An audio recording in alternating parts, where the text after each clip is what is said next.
Hello hello hello hello नमस्कार। आप सभी को गणतंत्र दिवस की हार्दिक शुभकामनाएं।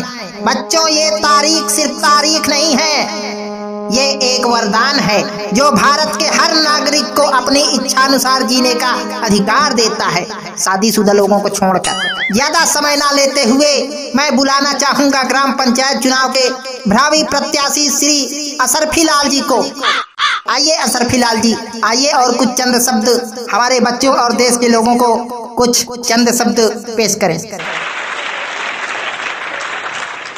धन्यवाद धन्यवाद धन्यवाद। असरफी लाल जी, असरफी लाल है कि पीली? हमें लगता है न लाल है न पीली, असरफी है थोड़ा ढीली। बेटा चुनाव जीतने दो, फिर बताएंगे लाल है कि पीली। खैर छोड़ो बेटा, बचपन में हम भी आप लोगों की तरह बहुत शरारती थे, फिर बड़ा हुआ तो आप हमारे कितना शरारती तो ना रहे होंगे। फिर क्या आप कभी दोस्तों के साथ सुसु का कंपटीशन किए हैं कि कौन कितना दूर मुतेगा? अरे बेटा, यही सब मास्टर साहब पढ़ाते हैं क्या? हाँ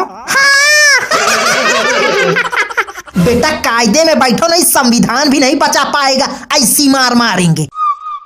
आप बोलिए प्रधान जी।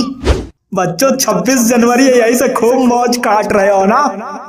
तो मैं वादा करता हूँ चुनाव जीतने के बाद हर महीना 26 जनवरी मनवाऊंगा, और लड्डू नहीं बटेगा स्कूल में, ना ना ना ना, लड्डू की जगह बर्फी बंटवाऊंगा। बच्चों, अनपढ़ आदमी है, ज्यादा कुछ बोलने को है नहीं, लेकिन इतना मान लो कि हमारा लोकतंत्र इतना मजबूत है, इतना मजबूत है कि मुझ जैसा अनपढ़ भी चुनाव लड़ सकता है। आप लोग अपने माँ बाप से बोलकर मुझे वोट दिलाइएगा, मैं और भी लोकतंत्र मजबूत करने का काम करूंगा। और आप लोग तो हमारे देश के भविष्य हो, रात दिन मेहनत कर रहे हो, दिन में इंस्टाग्राम पर और रात में यूट्यूब पर। नहीं सर, रात में क्रोम पर। आरामी हो बेटा। हमारे देश की लड़कियां भी आज बहुत आगे हैं इंस्टाग्राम पर। मैं वादा करता हूं कि चुनाव जीतने के बाद लड़कियों को फ्री डाटा देने का काम करूंगा। प्रधान जी, सिर्फ लड़कियों को डाटा और हम लड़कों को?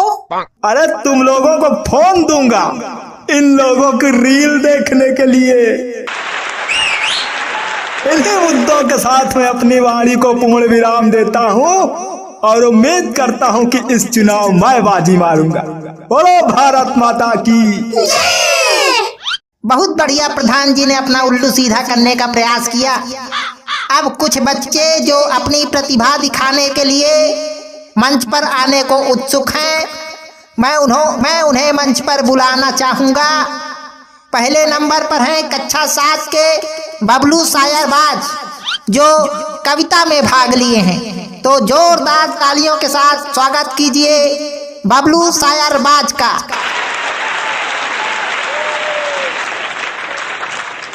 मंच पर उपस्थित सभी गुरुजनों, प्रधानाध्यापक जनों और सभी जनों और भाई बहन जनों को सादर प्रणाम, नमस्कार, सत श्री अकाल करता हूँ और अपनी कविता सुनाता हूँ कि नैन से नैन लड़े, दिल ने की दिल से बात। वाह! कि नैन से नैन लड़े, दिल ने की दिल से बात, हौले हौले हिलने लगे अंदर से जज्बात। अरे जियो राजा, अंदर से जज्बात हिले तो मच गया अफरा तफरी। वाह वाह वाह! अरे कि अंदर से जज्बात हिले तो मच गया अफरा तफरी।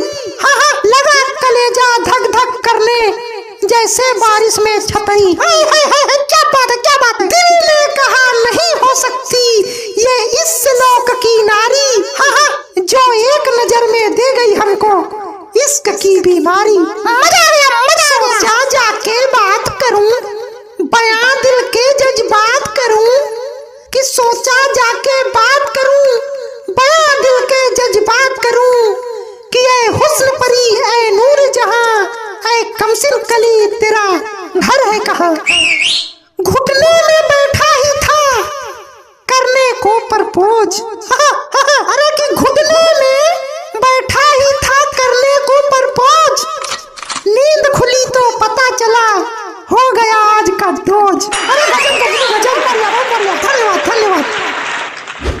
बहुत बढ़िया बेटा, शाबाश, बहुत बढ़िया। अब अगले नंबर पर बुलाना चाहूंगा राजू छिनरा। इसको किसने कंपटीशन में भाग लेने दी? क्यों, क्या हो गया? अरे सर, ये एक नंबर का नालायक है, हमेशा स्कूल लेट आता है और सबसे पीछे बैठा रहता है, कुछ नहीं आता जाता इसको। और इसने भाग लिया है स्पीच में। क्या बोलेगा बैक बेंचर? अरे बैक बेंचर को भी मौका दो, पता तो चले इसके दिमाग में क्या चलता है। बुलाओ, पकड़ा दो माइक। आजा, तू भी आजा। और क्या बताएं, चौपट कर मंच। अरे वाह, अच्छा माइक है, बहुत बढ़िया। अबे ताली, अबे मेरे लिए भी तो ताली बजाना ही लपेट लपेट मारे इस सालों।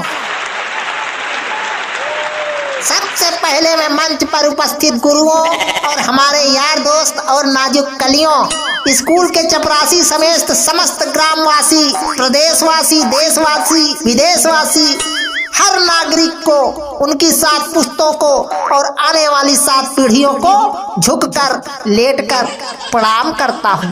अरे आगे भी तो बोलेगा कि सिर्फ प्रणाम करने आया है, क्लास में तो कभी गुरुओं को प्रणाम नहीं किया। अरे सर जी, ये आपको प्रणाम क्या करेगा, ये तो आपको गाली देता है। गाली देता है हमको?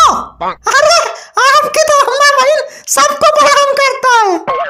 अरे नहीं सर, ये झूठ बोल रहा है। हम बस प्रिंसिपल सर को गरियाते हैं। हमको गाली देता है? क्यों? अरे हो, आप हमको मुर्गा बनाए थे इसलिए। कल आना बेटा तू स्कूल, देख तुझको मुर्गी भी बनाता हूँ। चल आगे बोल। मैं कहना चाहता हूँ कि आज 26 जनवरी है, यानी गणतंत्र दिवस, यानी हर इंसान की अपनी आजादी। लेकिन मेरा एक सवाल है, कौन आजाद है? हम तो नहीं है आजाद। घर में मम्मी मारती है, स्कूल में टीचर मारते हैं, कभी कभी ये टकलू प्रिंसिपल भी पेल देते हैं, और कभी लड़कियों को थोड़ा सा छेड़ दो तो लड़कियां भी सैंडलियाँ देती हैं। गली में क्रिकेट खेल के पड़ोसी की कांच तोड़ दे तो वो भी तोड़ देते हैं हमको। कहाँ है आजादी बताओ? हम बच्चों पर ही अत्याचार क्यों क्यों क्यों? सच कहे तो हम बच्चों की कोई आजादी नहीं है। 50 केजी का बक्सा हमारे पीठ पे लाद के सुबह से शाम तक हमारे दिमाग में जबरदस्ती घुसाया जाता है। हमारे लिए कोई गणतंत्र वणतंत्र नहीं है। अगर असल में कोई आजाद है तो वो हैं जो अपराधी हैं, भ्रष्टाचारी हैं, सत्ताधारी हैं। जिनके पास पावर है उन्हीं की आजादी है। और असली आजादी उनकी भी है जो कार से शीशा निकाल के राह चलते कहीं भी थूक देते हैं, गाड़ी से उतर के मूत देते हैं और टॉर्चर सहते हैं हम लोग। और मैं उनकी भी आजादी को नमन करता हूँ जो सारे जहां से अच्छे देश को सारे जहां से गंदा बनाने में अपना योगदान दे रहे हैं, यानी कि कहीं भी कचरे का ढेर इकट्ठा कर देते हैं। हम बच्चों के ऊपर अत्याचार कम करके ऐसे लोगों के खिलाफ थोड़ा बहुत कार्रवाई होनी चाहिए जो देश को स्वच्छ नहीं गंदा बनाने का प्रयास कर रहे हैं। अगर हमारे संविधान ने बोलने की आज़ादी दी है तो संविधान ने हमारे देश को स्वच्छ और सुरक्षित बनाने की भी जिम्मेदारी दी है। इसी कड़ी के साथ मैं राजू छिनरा अपनी वाणी को पूर्ण विराम देता हूँ। बोलो भारत माता की। शुक्ला जी बैठिए, आप चंद लाइनें हम बोलना चाहेंगे। हाँ जरूर सर, जरूर। सबसे पहले तो राजू छिनरा के लिए जोरदार तालियां। असल में राजू छिनरा ने हमें आईना दिखाया है कि कभी किसी बैक बेंचर को कम नहीं आंकना चाहिए। बहुत बढ़िया बेटा। हम लोग क्या करते हैं कि देशभक्ति सिर्फ 15 अगस्त और 26 जनवरी को ही दिखाते हैं। इससे हमारा देश बदलने वाला नहीं है। हमारा देश तब बदलेगा जब भारत के हर एक नागरिक के दिल में साल के 365 दिन दिल में देशभक्ति रहेगी। अपने आसपास स्वच्छता की जिम्मेदारी हम स्वयं लेंगे। जैसे हमारे सैनिक आतंक जैसी गंदगी को किनारे लगाते हैं, वैसे आप भी अपने मन अपने विचारों से गंदगी निकालिए और सभी एकजुट होकर अपने आसपास की हर गंदगी को किनारे लगा दीजिए, क्योंकि स्वच्छ रहेगा भारत तभी तो स्वस्थ रहेगा भारत। सर जी